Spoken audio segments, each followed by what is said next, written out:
இந்த கருவாடு கழுவி சுத்தமாக கழுவி நான் கருவாடு எடுத்துகிட்டு வந்துட்டேன். இந்த வச்சுருக்கேன், உங்களுக்கு காட்டுறேன், இப்படி கூட காட்டுறேன்.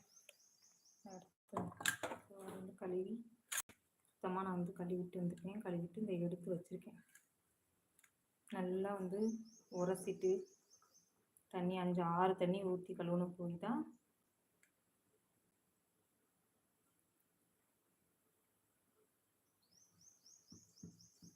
6-7 தண்ணி ஊற்றி கழுவணும் போது மண்ணெல்லாம் போச்சு. அப்புறம் குழம்பு இந்த கொச்சிட்ருக்கு.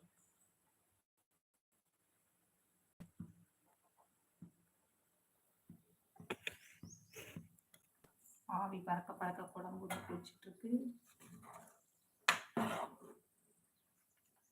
கருவாடும் ரெடியாகிவிட்டது. அந்த குழம்பு வைக்கும்போது கருவாடு போட்டதுக்கப்புறம் தான் அந்த கருவாட்டு குழம்பு மனமே வீட்டு ஃபுல்லாக மனம்.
என்ன குழம்பு? கருவாட்டு குழம்புண்ணா. கருவாட்டு குழம்பு வச்சிருக்கேன்.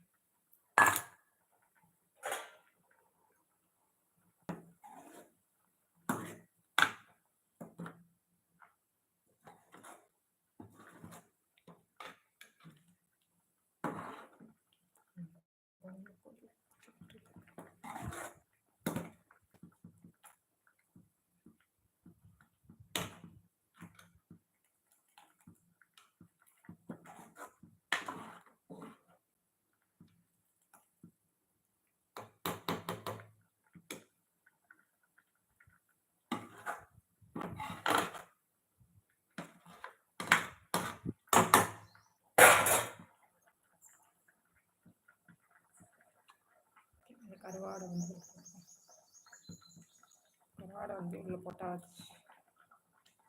நெத்திலி கருவாட்டை உள்ள போட்டு ஒரு கிண்டி அவ்வளோதான். ஃபைனலாக கருவாட்டு குழம்பு தெருவே மணக்கிற அளவுக்கு கருவாட்டு குழம்பு கத்திரிக்காய் உருளைக்கிழங்குலாம் போட்டு வச்சாச்சு. என்ன பண்ணணும்னா மூடி வைக்கணும். நல்லா மூடி வச்சு சிம்மில் வச்சாதான் கருவாட்டு குழம்போட டேஸ்ட்டே வந்து கிடைக்கும். இங்கே பாருங்கள், லைட்டாக சிம்மில் வச்சுட்டு நம்ம மூடி வச்சிட்டோம்னா அந்த காய் எல்லாம் சேர்ந்து கருவாடு எல்லாம் சேர்ந்து செம்மையாக வரும். மூடி வச்சிடும். ஓகே